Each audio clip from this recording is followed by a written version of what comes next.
Hi guys. So I want to tell you guys how my Mother's Day went because I didn't expect the outcome to be what it turned out to be.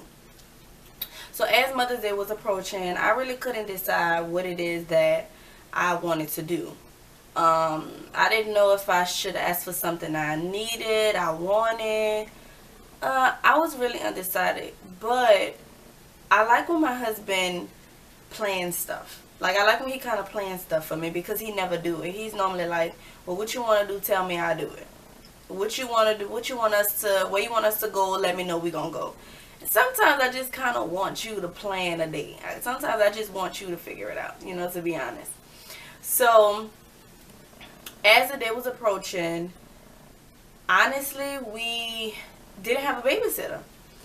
Because it's Mother's Day, so the person who would normally watch my kids, which is my grandmother, I didn't want to ask her because I felt like she laid down her whole life to babysit, and sometimes not to babysit, but to take care of grandkids, and she helped her kids out. Now I'm her grandchild, and she helping me out with her great grandkids.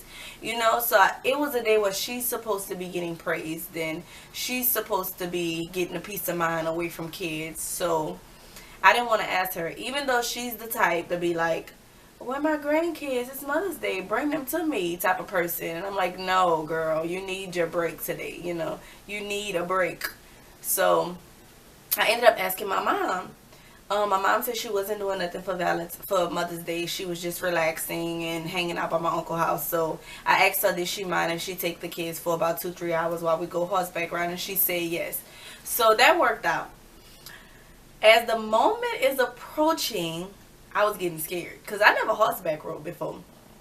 I never, I never did a lot of stuff, to be honest. My childhood was just like school, home, in the room kind of thing.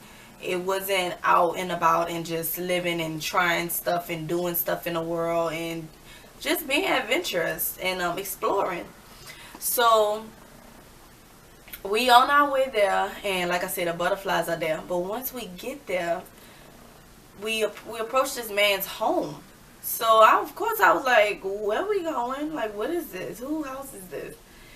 It was the cowboy's house who was actually doing the training, and we get out the car, and the man home looked like a country boy home. Nice, big old house, nothing but land, ranch, ranchy type of thing. Like, I could tell that this was his life. This wasn't something that he was just doing to make money. I could tell this was his life from his voice. Like, he had a real cowboy voice, cowboy dressing. Like I said, his house looked cowboyish. Like, he was a cowboy for real.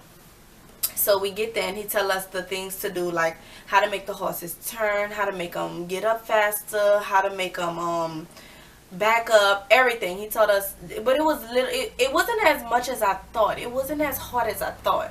Goes to show you how much expectations we put on things, or not even expectations, like how much harder we really think things is when once you get into it and once you do it, you really realize, okay, this is not as hard as I thought. So he tell us all that, and he point us out to whose horse is who we gonna be on for the day. And my horse was called Sugar Bear, Sugar Baby, Sugar Pop, Sugar Pop. I've been thinking about that name for a couple of days now, and I couldn't think what his name. Sugar Pop was his name. So I get on Sugar Pop, and boy, was I scared. Sugar Pop wouldn't stop moving at first, but they said that flies bother their legs, so he sprayed them down to kind of relax him and kind of keep him not agitated. We go on the trail. So while we on the trail, I start to try to turn him to make him turn as I see the trail turning, and before I would start to turn, Sugar Pop was already turning. Sugar Pop was already doing stuff that I didn't even tell him to do yet. Goes to show you how well trained he was. He already knew the trail. He'd done this probably so many times. Sugar Pop knew his trail. So we continue on the trail or whatever, and we get to this lake. That was our ending point.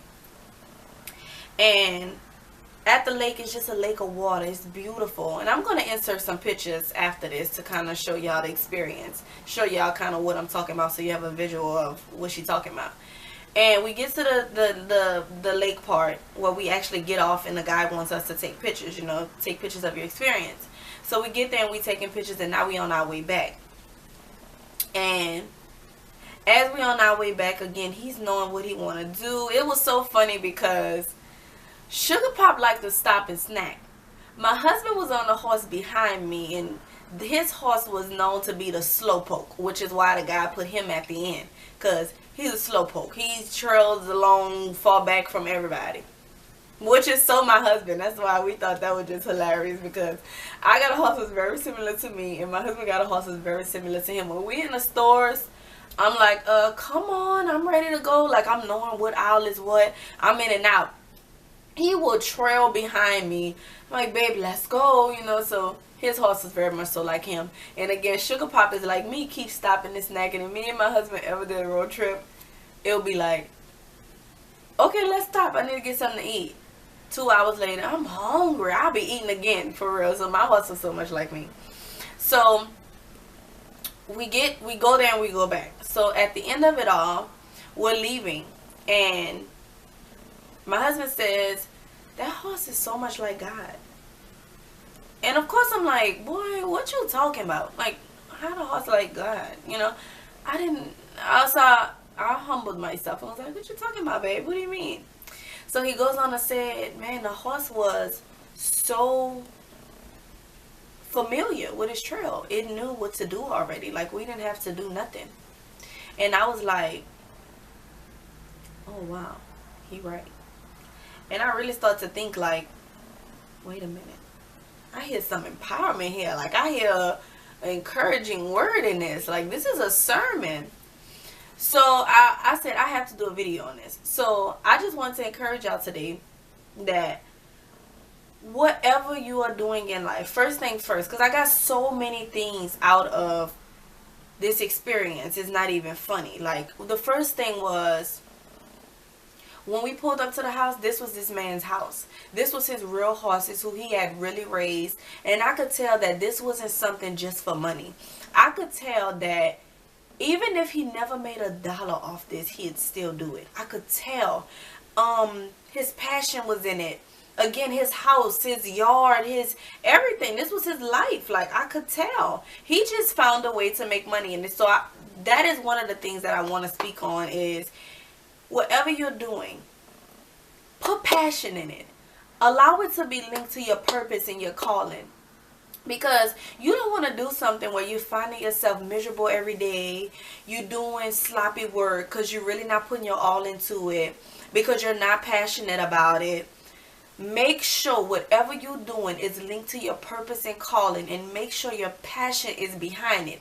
If so, you'll never really feel like you're working. You'll never really feel like this is a job. You'll feel like I'm helping somebody today. You'll feel like I'm content with what I do. You know, I see so many people do jobs where they make good money, but they're miserable. They don't want to be there. They got an attitude being there. It's a drag out the bed every morning because they really don't want to go. That's not a way to live life. That's not life. That's not a way to live life. The next thing was, when I was on my horse and we first started out on the trail, you know, the man had showed us how to make them turn which way, how to make them back up, how to make them speed up. So when we first get on the trail, I get ready to try to turn Sugar Pop with the trail. But before I could turn Sugar Pop was already turning. So I'm like, okay, Sugar Pop, I get it. You know, you know this trail, you showing out. Sugar Pop know how to get us to the water, which I like to look at as the lake of purity, where we go to fill up on Jesus. Whether that's your word, whether that's worship, that horse, just like God, knew exactly what it was going to take to get us there. The same way God know exactly who to cut off from your life, because they're not going to get you to your destination. The same way he know how to tell you not to listen to certain music, how to cut off certain TV shows because it's not good for you. He know exactly what it's going to take for you to fill up on your purity so that you can make it back home. When we got to the lake, it was a place where we took pictures. The horses, they tried to snack and things like that to fill up and I guess get them some energy. Well, even as we on our way back to the house, they knew how to get us back home. And I saw that like Jesus. I saw that like God, like Lord, you know exactly what it takes. You already know the trail. My husband was right. The horse that day imitated God. All he had to do was go for the ride. The horse literally already knew. It was so therapeutic. Like, it was beautiful while we was out there. It was peaceful. It was relaxing.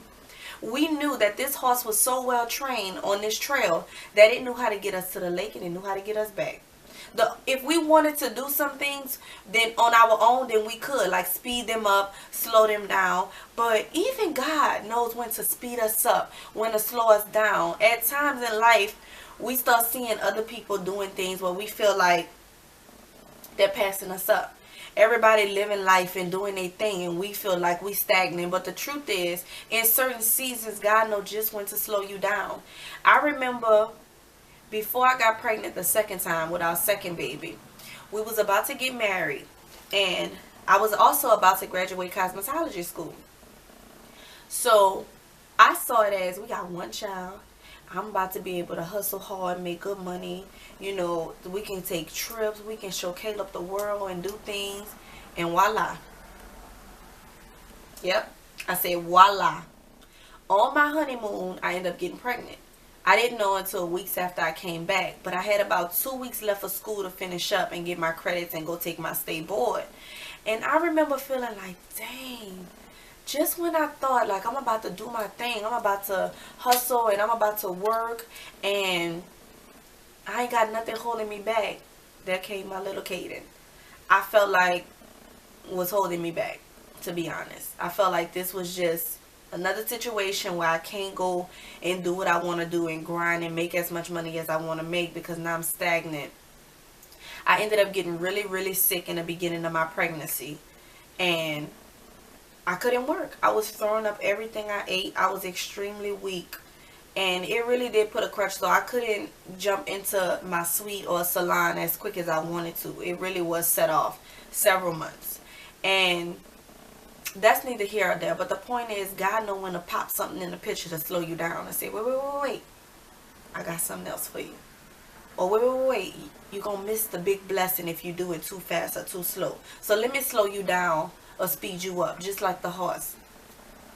But as we approaching home for the horse, and it's a way to wiggle into the gate to get back into the man's yard, to get the horses back into the yard. Not wiggle in, because the door opens up for them to get into the gate. But when that horse got home, y'all, I'm telling you, he knew exactly where to go, how to maneuver through the field to get right on back to his parking spot, because all the horses had a parking spot on side of each other where the cowboy would line them up at when they got back home. He knew it. I'm telling you, God knows. So the only thing that you have to do is relax and enjoy the ride. I know releasing your control, giving up control, not knowing where you're gonna end up at is scary sometimes, but I'm telling you, God knows. God knows. So whatever he's telling you to remove, whoever he's telling you to give up, whatever he's telling you to do, do it. Even if you don't know how it's gonna turn out, do it.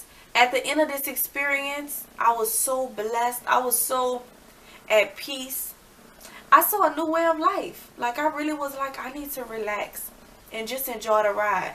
Let God do his thing, because he know exactly what it's going to take to get us home. He know exactly what it's going to take to keep us purified, to fill us up on water, to keep us full on his word. He know what it take, y'all. So whatever it is that he calling you to do, do it. If he telling you to go left, go left. If he tell you to go right, go right. If he tell you to cut so and so off, cut them off. And go do and be whatever it is that God called you to be. I pray that y'all have a blessed week. I pray that y'all go forth and do whatever it is that God calls you to do with purpose and passion behind it. If you like this, like, comment, subscribe. Everything wasn't perfect for me when I first started, and it still isn't. I remember saying I was going to do this a couple of years ago, but I didn't have the right lights, and probably still don't. I didn't have the best camera, and probably still don't. As you can see, it and probably blurred out on you a couple times. But guess what? This is what God told me to do. So I'm going to do it. I don't have the best background. Nope. I probably ain't going to have the best edit after this when I try to insert them pictures. But guess what? I'm going to do it. My last video, the lights was horrible. It kept blurring out. You can go look at it. But guess what? I said I have to do it. And I'm just going to do whatever God tell me to do. I'm going to relax and I'm going to enjoy the ride. I suggest you do it too. Be blessed. Bye, y'all.